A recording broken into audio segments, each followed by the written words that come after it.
तो फिर से स्वागत है। यह इंटीग्रल कैलकुलस डबल इंटीग्रल पर लेक्चर नंबर 29 है और इस लेक्चर में विशेष रूप से इंटीग्रेशन के ऑर्डर में बदलाव पर ध्यान दिया जाएगा। तो पिछले लेक्चर को याद करते हुए जिसमें हमने कुछ सरल जियोमेट्री को समझा था और उदाहरण के लिए यदि आप फंक्शन f(x) के आयताकार डोमेन को लें तो यह इंटीग्रल इस डबल इंटीग्रल का हम सिंगल इंटीग्रल्स को दो बार दोहराकर मूल्यांकन कर सकते हैं। तो या तो हम इस फंक्शन को इस dx पर इंटीग्रेट कर सकते हैं और x की लिमिट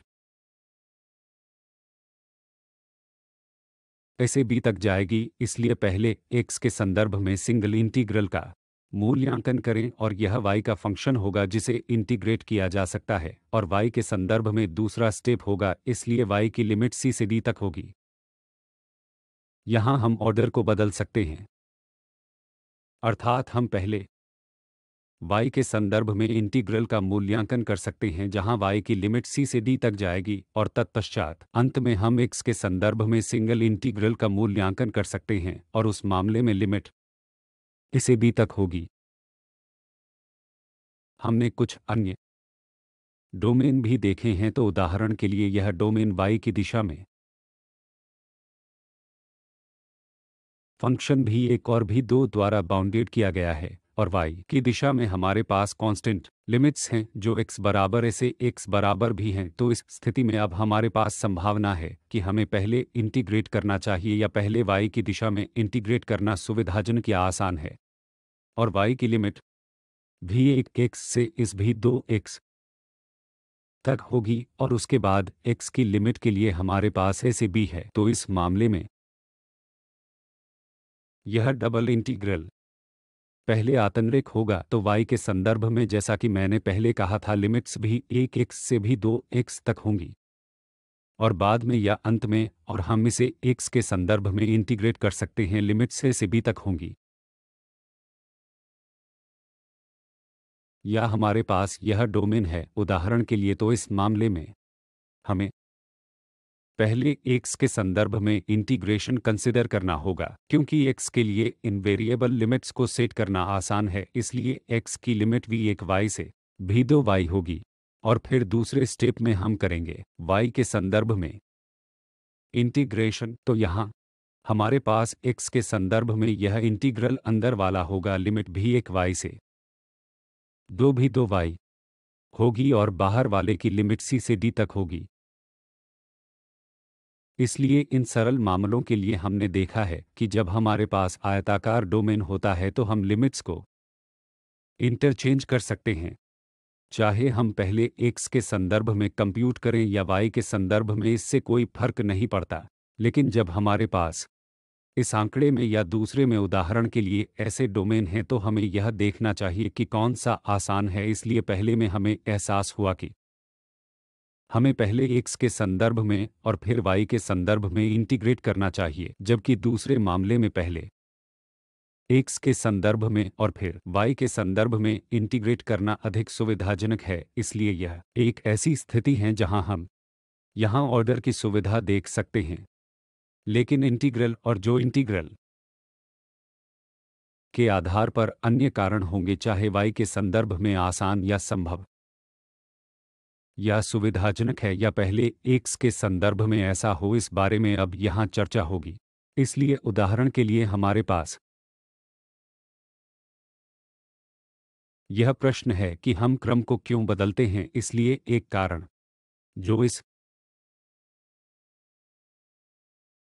उदाहरण से बहुत स्पष्ट होगा कि मान लीजिए कि हमारे पास अंदर वाला इंटीग्रल है x ओवर यह x square plus y square x के संदर्भ में और x के लिए लिमिट y से a तक जाती है, इसलिए x बराबर y से x बराबर a तक आंतरिक इंटीग्रल की लिमिट है और बाहरी के लिए हमारे पास y 0 के बराबर से y बराबर a है। प्रश्न अब यह है कि यदि हम दिए गए ऑर्डर में पहले x के संदर्भ में यहाँ इंटीग्रेट करते हैं, डिफरेंशिएट करते हैं, तो क्या होगा। हमें यहाँ पर कंसिडर करना चाहिए जैसे कि 1/2 इंटीग्रैंड में और फिर हमारे पास इस x square over 2x plus y square है, यह हमारा इंटीग्रैंड है और फिर हमारे पास y से a तक x के संदर्भ में और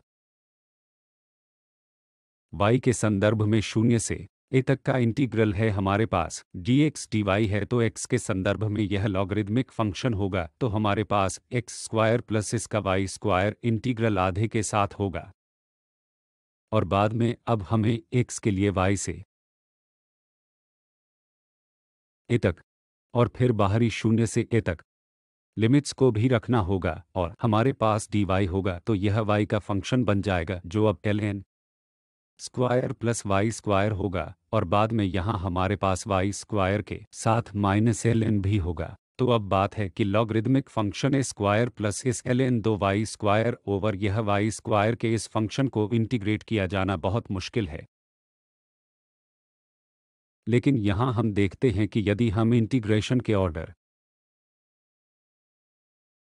को बदल देते हैं तो इसकी गणना करना बहुत आसान हो जाएगा। तो यदि आप इंटीग्रेशन के ऑर्डर को बदल देते हैं तो पहला स्टेप हमेशा होगा कि हमें इंटीग्रेशन के डोमेन को तैयार करना होगा। तो इस मामले में जब हमारे पास यह है तो हमें क्या करना है, मान लेते हैं यह x एक्सिस है और यहाँ हमारे पास y एक्सिस है।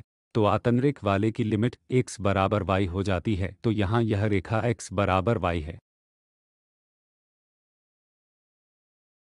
और यह एक कांस्टेंट लिमिट a के लिए x बराबर y के साथ आतंरिक इंटीग्रल तक जाती है, तो x y हो जाता है। इसलिए इस रेखा से शुरू होकर यह a तक जाता है, तो i हम मान लेते हैं यहाँ यह a पॉइंट है, तो यह x बराबर a है और स्वाभाविक रूप से यह y बराबर a पॉइंट भी है, तो यह x लिमिट y से जाती है, तो यह रेखा इस पॉइंट x तक यह रेखा a के बराबर है। तो हमारे मामले में अब यह इंटीग्रेशन का डोमेन है, और अगर आप इंटीग्रेशन का ऑर्डर बदलना चाहते हैं तो यह आंकड़ा अब बहुत उपयोगी होगा। तो अब हम क्या करेंगे, हमारे पास स्वाभाविक रूप से समान इंटीग्रैंड होगा और फिर यहाँ dy और dx ऑर्डर बदल जाएंगे। तो पहले हमें y के लिए लिमिट को निर्धारित करना होगा। तो यहाँ y की लिमिट के लिए अब हम y की दिशा में ए रेखा के माध्यम से जाएंगे और देखेंगे कि यह कहाँ प्रवेश कर रही है और कहाँ यह डोमेन को छोड़ देती है। तो यह डोमेन को कवर करने के लिए हमेशा यहाँ प्रवेश कर रही है, यह इस y पर प्रवेश कर रही है जो 0 के बराबर है। तो लिमिट y बराबर 0 की होगी और यह डोमेन को ठीक इस रेखा पर छोड़ेगी जहाँ y बराबर x है। तो y बराबर 0 से लेकर इस y बराबर x तक, और x की लिमिट यहाँ से होगी जहाँ x बराबर 0 से x बराबर a है, यह x बराबर a है। तो x बराबर 0 से a। तो इस प्रकार से अब हमने लिमिट्स को x 0 से a में बदल दिया है और y इस 0 से x हो जाता है। अब हम इसे इंटीग्रेट कर सकते हैं क्योंकि y के संदर्भ में जब हम इसे इंटीग्रेट करेंगे तो यह बहुत सरल होने वाला है। हमारे पास है यह x कांस्टेंट है, तो यह x square plus y square पर है। तो आए यहाँ देखते हैं तो अब हमारे पास क्या है, हमारे पास इंटीग्रेशन के ऑर्डर को बदलने के बाद यह है, हमारे पास यह y है जो 0 से x हो जाता है और x हो जाता है। तो पहले अंदर वाले को इंटीग्रेट करते समय हम बाहरी वाले को तय करते हैं, तो 0 से a तक x और अंदर वाले के लिए हम अब इंटीग्रेट करेंगे तो 1 over x square plus y square से x प्राप्त होगा 1 ओवर x और y के संदर्भ में tan inverse y over x, और फिर हमारे पास 0 से x तक y के लिए लिमिट्स हैं और बाहरी इंटीग्रल x प्राप्त होगा। तो यह x कैंसिल हो जाएगा और हमें x पर tan इनवर्स y मिलेगा जो कि 0 से a होगा। तो tan इनवर्स ऊपरी लिमिट होगी, जब हम tan इनवर्स को रखेंगे तो एक यह π/4 माइनस यह tan इनवर्स y 0 है, तो tan इनवर्स 0 0 होगा और फिर यह dx। तो अब हमारे पास यहाँ है π/4 और फिर a से यह इंटीग्रल 0 dx केवल x होगा और ऊपरी लिमिट हमें a प्रदान करेगी, तो यह इंटीग्रल का मान होगा। तो ऑर्डर का यह बदलाव बहुत उपयोगी था। यदि आपके इंटीग्रेशन के ऑर्डर में बदलाव नहीं किया होता तो प्रत्यक्ष इंटीग्रल की गणना करना बहुत मुश्किल था। इंटीग्रेशन के ऑर्डर को बदलने के द्वारा यह ना के बराबर हो गया। और हमें पाई बाय 4a के रूप में मान प्राप्त हुआ। तो इस इंटीग्रल का मान पाई बाय 4 गुणाए है। तो अब हम कुछ अन्य प्रश्नों को देखते हैं। तो चलिए इस 0 से 1 और y का एक्स स्क्वायर से 2 minus x y d y d x तक होने पर चर्चा करते हैं। और हम इंटीग्रेशन के ऑर्डर को बदलना चाहते हैं और फिर हम इसके माध्यम से मूल्यांकन करना चाहते हैं। इस मामले में हमारा इंटीग्रेशन केवल एक्स वाई है, तो इस बात से कोई फर्क नहीं पड़ता कि हम पहले y के संदर्भ में या पहले x के संदर्भ में डिफरेंशिएट करते हैं, जटिलता का स्तर समान ही रहेगा। तो फिर से इंटीग्रेशन के ऑर्डर को बदलने के लिए यहाँ डोमेन को बनाते हैं। सो इस मामले में अब हमारे पास क्या है? हमारे पास यह x एक्सिस है और हमारे पास यहाँ y एक्सिस है। और अब हम इसे बनाना चाहते हैं, तो यह y एक्स स्क्वायर और अब 2y हो जाएगा, जो बराबर है 2 माइनस एक्स के। तो यहाँ पैराबोला है y बराबर एक्स स्क्वायर। तो हमारे पास y बराबर है एक्स स्क्वायर के और फिर हमारे पास रेखा है। हमारे पास रेखा y है जो बराबर है 2 माइनस एक्स के। तो जब यह 0 है तो कहीं y 2 है, और जब यह y 0 है तो x फिर से 2 हो जाएगा। तो यह रेखा y है जो बराबर है 2 माइनस एक्स के। इसलिए यहाँ रुचि का क्षेत्र होने जा रहा है, क्योंकि y एक्स स्क्वायर से जाता है, इसलिए यह पैराबोला 2 माइनस एक्स पर जाता है। तो यह हमारे इंटीग्रेशन का क्षेत्र है। और अब हम आसानी से ऑर्डर बदल सकते हैं, लेकिन इससे पहले कि हमें इंटरसेक्शन के इस पॉइंट को प्राप्त करने की आवश्यकता हो, इसलिए यहाँ y अगर हम स्क्वायर डालते हैं तो 2 माइनस एक्स के बराबर होता है। और फिर हमारे पास X square plus X minus 2 है। इसका मतलब है कि हमारे पास एक्स माइनस 2 है, तो एक्स प्लस 2 और एक्स माइनस 1 0 के बराबर है। इसलिए हमारे पास यहाँ पॉइंट है x 1 के बराबर और माइनस 2, इसलिए x बराबर 1 है। यह x 1 के बराबर है और y भी 1 होगा। तो इस पॉइंट ऑफ इंटरसेक्शन यहाँ 1 है, एक x की वैल्यू है, एक और एक y का भी वैल्यू है, और इस पॉइंट पर यहाँ y की वैल्यू 2 है, तो y 2 है और यहाँ x होगा 2 और y 0। तो हमारे पास सभी कोऑर्डिनेट्स हैं। हम अब ऑर्डर में बदलाव कर सकते हैं। तो यह 0 से 1 था और अब हमें एक्स वाई और dx dy ऑर्डर की ज़रूरत है।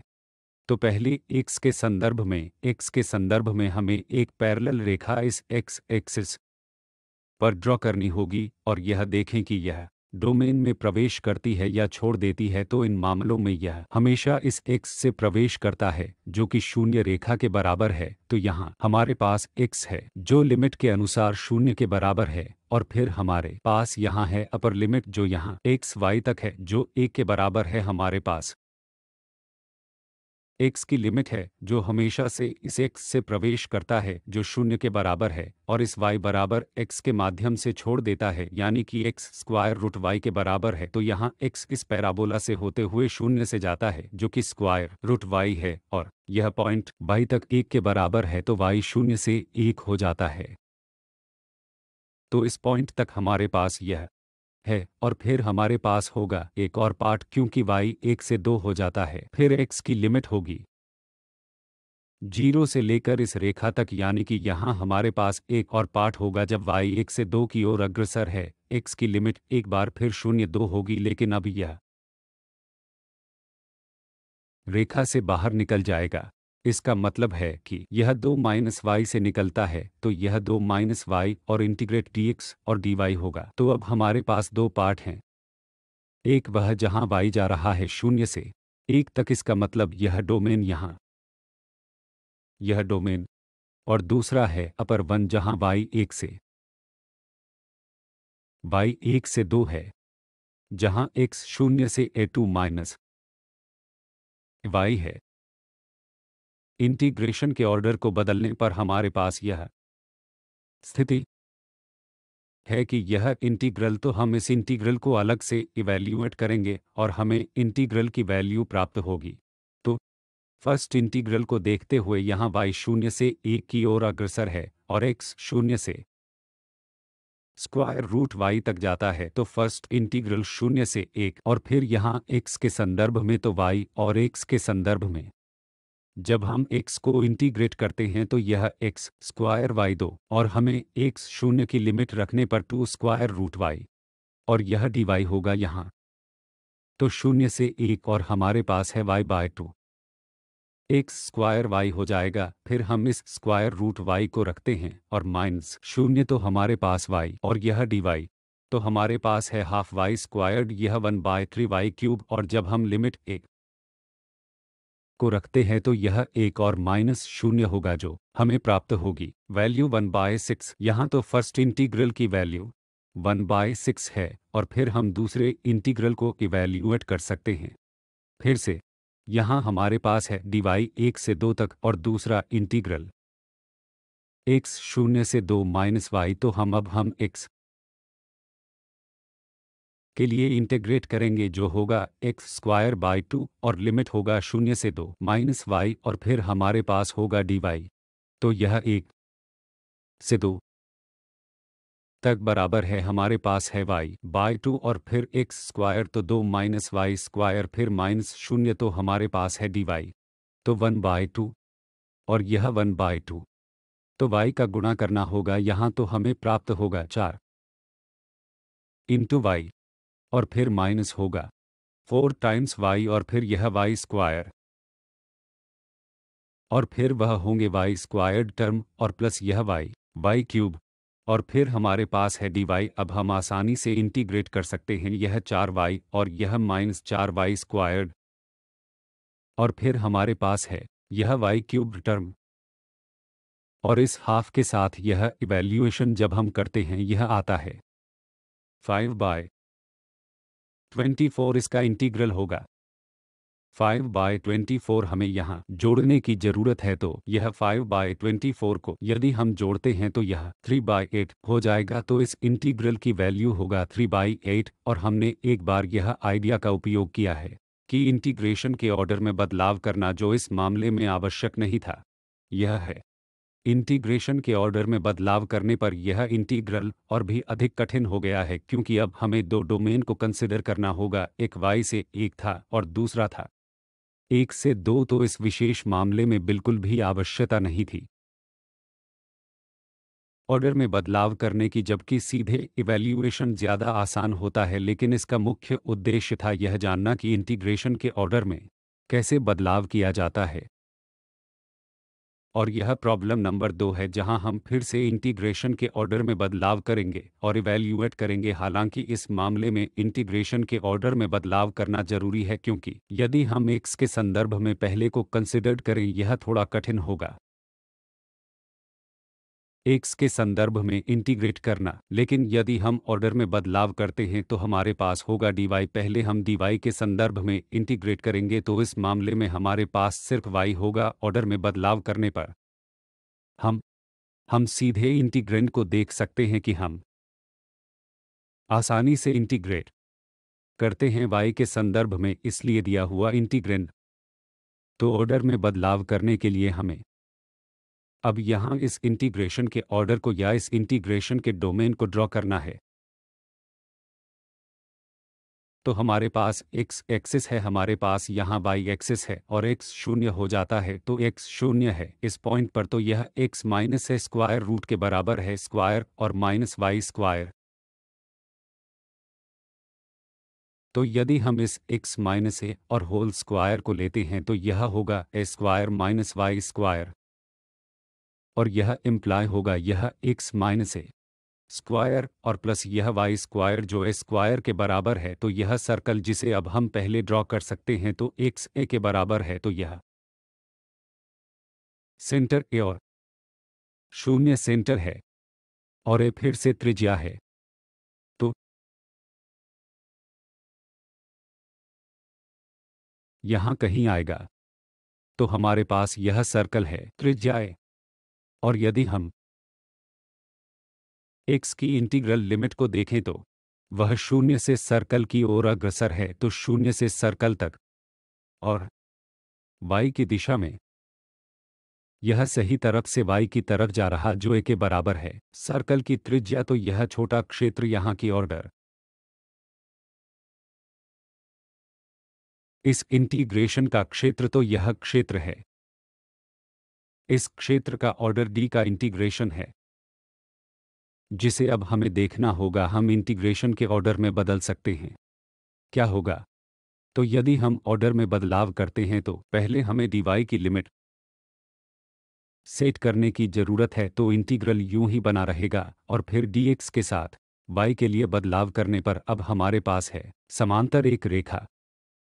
y एक्सिस तक ड्रॉ करें और देखें कि डोमेन में यह कहाँ से प्रवेश करता है और डोमेन में यह कहाँ से बाहर आता है। y अब सर्कल से प्रवेश कर रहा है इस पॉइंट पर कहीं भी पूरे डोमेन को कवर करने के लिए। तो इस सर्कल से प्रवेश करने पर यहाँ क्या सवाल है?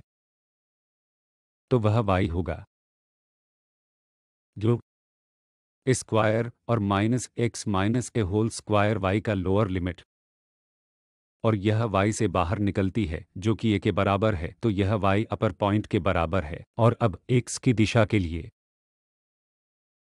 यह अब फिक्स है कि x से जो कि 0 के बराबर है और 2x a के बराबर है। यह रेखाएं x से मूव होती हैं जो बराबर है 0 से x तक जो a के बराबर है। तो वह इंटीग्रल की आउटर लिमिट।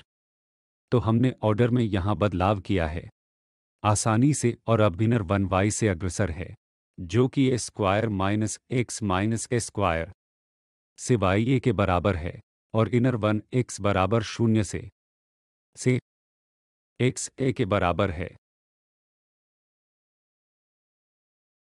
तो हमारे पास यह इनर 1y के संदर्भ में है और फिर हमारे पास है विद रिस्पेक्ट टू x है। तो हम आसानी से इनर 1 को इंटीग्रेट कर सकते हैं। तो इसे इंटीग्रेट करने पर y के संदर्भ में हमारे पास सिर्फ y स्क्वायर टर्म होगा। तो आउटर इंटीग्रल 0 से a होगा और फिर इंटीग्रैंड जो कि यदि मैं y को छोड़ता हूं तो हमारे पास ln x प्लस है और फिर यहाँ x माइनस ए होल स्क्वायर और फिर यह y स्क्वायर बाय 2। तो अब लिमिट को y स्क्वायर रखने पर तो हमारे पास है ए स्क्वायर और माइनस यह y स्क्वायर जो कि ए स्क्वायर माइनस एक्स माइनस ए होल स्क्वायर होगा। तो ए square minus A square cancel हो जाएगा। फिर हमारे पास होगा x माइनस ए होल स्क्वायर और फिर वह होल स्क्वायर इससे जाएगा। तो हमारे पास होगा half X L N X plus A. हमारे पास होगा half X L N X plus A. और यह इंटीग्रल और इनर इंटीग्रल का सही परिणाम है। और अब हम इस आउटर इंटीग्रल को भी इवैल्यूएट करेंगे। तो यह फिर से आसान है। तो हमें यह आइडिया अप्लाई करने की ज़रूरत है पार्ट्स में। इंटीग्रल तो यह हम यहाँ करेंगे हाफ, और यह हमारे पास है एक्स इंटीग्रेशन पार्ट्स द्वारा अब X square by 2 ln x plus A हो जाएगा 0 से a और फिर माइनस फिर से 0 से a। यह हो जाएगा एक्स स्क्वायर बाय 2x का इंटीग्रल और फिर इस ln x प्लस का differentiate l 1 over x plus है और फिर हमारे पास है dx। तो हाफ और फिर अपर लिमिट x तो a स्क्वायर बाय 2 और ln से a माइनस यह 0 इस x के कारण, और फिर हमारे पास है माइनस साइन हाफ के साथ और फिर यह 0 से a तक। तो यह एक्स स्क्वायर है। तो मैं यहाँ plus A minus A square को जोड़ता हूँ और फिर प्लस ए स्क्वायर। तो यह X minus A square X minus X plus A बन जाएगा। तो एक्स प्लस ए कैंसिल हो जाएगा, हमें एक्स माइनस ए यहाँ मिलेगा और फिर वहाँ प्लस स्क्वायर होगा। तो यह एक्स प्लस ए और फिर dx। तो हमारे पास है हाफ यह फर्स्ट टर्म और फिर यह माइनस हाफ और फिर हम इसे इंटीग्रेट करेंगे। फिर अब x minus A square by 2 और अपर लिमिट हमें देगा 0 और लोअर लिमिट देगा माइनस स्क्वायर बाय 2। तो यहाँ हमारे पास है स्क्वायर और यह हो जाएगा ln x प्लस ए और लिमिट हो जाएगा 0 से a इस पार्ट के लिए। तो अब हमें मिलेगा हाफ द फर्स्ट टर्म जो कि स्क्वायर बाय 2 है और यह ln 2 पे और हमारे पास minus minus plus A square by 4 यहाँ होगा और फिर यहाँ A square minus half term के साथ स्क्वायर और ln 2 है और फिर 0 तो यह प्लस हाफ होगा और फिर ए स्क्वायर और ln a तो यह square by 2 ln a cancel हो जाएगा और हमारे पास यह टर्म स्क्वायर बाय 4 और ए स्क्वायर बाय 2 यहाँ तो ए स्क्वायर बाय 4 हम कॉमन ले सकते हैं तो वह स्क्वायर बाय 8 हो जाएगा और हमारे पास 1 प्लस यह 2 टाइम्स ln a होगा उत्तर। तो यह स्क्वायर बाय 8 होगा और यह 1 प्लस 2 टाइम्स यह ln a इस इंटीग्रल की वैल्यू होगी। अब इस प्रॉब्लम के लिए हमें इंटीग्रेशन के ऑर्डर को बदलना होगा। तो इंटीग्रेशन के ऑर्डर को बदलने पर इस मामले में जल्दी से इस क्षेत्र को ड्रॉ करते हैं और हमारे पास x और y है। y x से y की ओर अग्रसर है जो कि स्क्वायर रूट x के बराबर है जो कि y स्क्वायर x के बराबर है। तो हमारे पास पैराबोला है, हमारे पास यह रेखा है तो y x रेखा के बराबर है, y x लाइन के बराबर है और हमारे पास यह y जो कि y स्क्वायर के बराबर है जो x पैराबोला के बराबर है। तो पहले यह इंटरसेक्ट होंगे x पर जो कि स्क्वायर माइनस x है जो 0 के बराबर है तो x और x माइनस 1 तो x 1 के बराबर है और वे इंटरसेक्ट होंगे तो यह पैराबोला में यह होगा। तो इसलिए y स्क्वायर x के बराबर है और यदि आप इसे देखेंगे तो y इस रेखा से पैराबोला तक अग्रसर है। तो यह दिए हुए इंटीग्रेशन का ऑर्डर है और अब हमें ऑर्डर में बदलाव करने की ज़रूरत है। तो अब हमारे पास क्या होगा एफ एक्स वाई, हमारे पास डी एक्स और डी वाई वहाँ है। तो सबसे पहले हम x की लिमिट फिक्स करेंगे तो हमें इस दिशा में x के पैरेलल रेखा ड्रॉ करने की ज़रूरत और हम देखेंगे कि यह कहाँ से डोमेन में प्रवेश कर रहा है और कहाँ से डोमेन से बाहर आ रहा है। तो वहाँ एंट्री पॉइंट फिर से पैराबोला है तो x होगा, लिमिट होगा y स्क्वायर से और यह डोमेन को सही तरह से छोड़ रहे हैं। x बराबर है y तक तो x y के बराबर है और इस दिशा में तो यह पॉइंट था एक पॉइंट और y की दिशा में तो ऐसी रेखाएं y बराबर 0 से y बराबर 1 से मूव होती हैं जो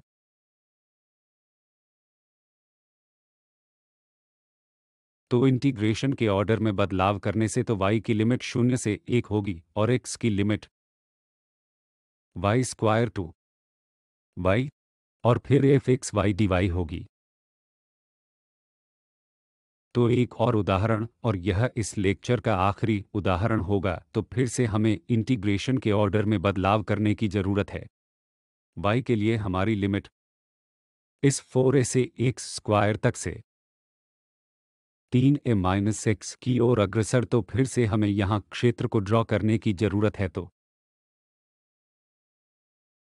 एक्स एक्सिस और फिर हमारे पास है y एक्सिस तो यह y x square over 4a से अग्रसर है और यह एक्स स्क्वायर 4a y के बराबर है और फिर हमारे पास y है वहाँ upper limit 3a minus x. तो यहाँ यह रेखा है तो हमें पहली रेखा ड्रा करने की ज़रूरत है और वह x 0 होगी। तो हमारे पास 3a पॉइंट है, यहाँ होगा y 3a पॉइंट के बराबर और फिर y 0 है तो x 3a। तो यहाँ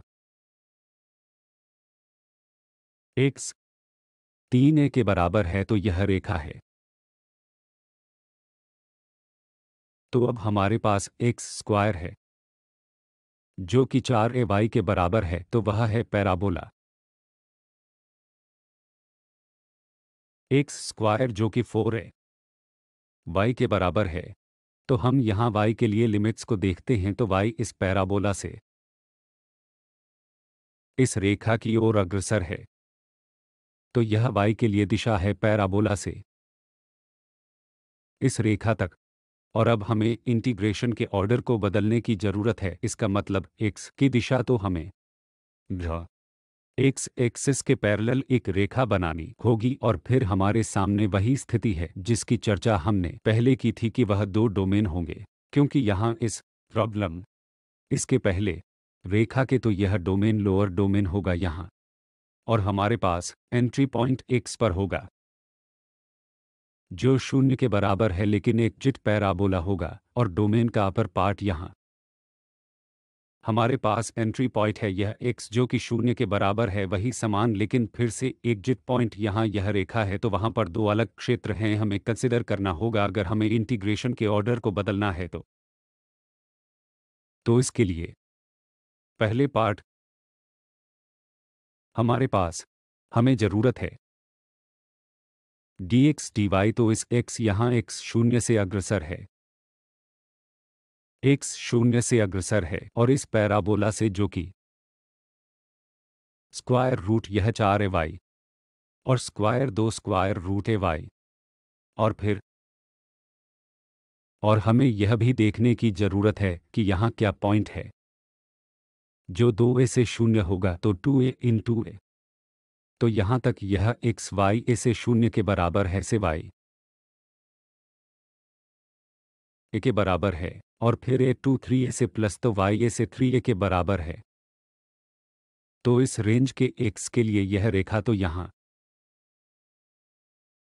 x फिर से 0 से अग्रसर है और यह रेखा जो कि y है जो 3a माइनस x के बराबर है, तो इसका मतलब x यहाँ 3a माइनस y है और हमारे पास यह fxy और dx और dy है। तो यह ऑर्डर है। इंटीग्रेशन के ऑर्डर में बदलाव करने पर हमें यह इंटीग्रल प्राप्त होते हैं, क्योंकि हमें अभी डोमेन को दो भागों में विभाजित करने की ज़रूरत है, क्योंकि यह रेखा x एक्सिस के पैरेलल एक कर्व से दूसरे कर्व को फॉलो नहीं कर रहे थे, लेकिन इन लोअर डोमेन में हमारे पास इस x जो कि 0 के बराबर है से इस पैराबोला तक अपर डोमेन यहाँ जब y a से बड़ा है, फिर हमारे पास स्थिति है कि यह फिर से x पर एंट्री कर रही है जो कि 0 के बराबर है, लेकिन इस y रेखा से एग्जिट करेगा जो 3a माइनस x के बराबर है, और यही कारण है कि हमें इंटीग्रल को दो भागों में विभाजित करना होगा। तो यह इसका परिणाम होगा जिसे हम पहले ही लिख चुके हैं, a से 3a और 0 से 3a माइनस y।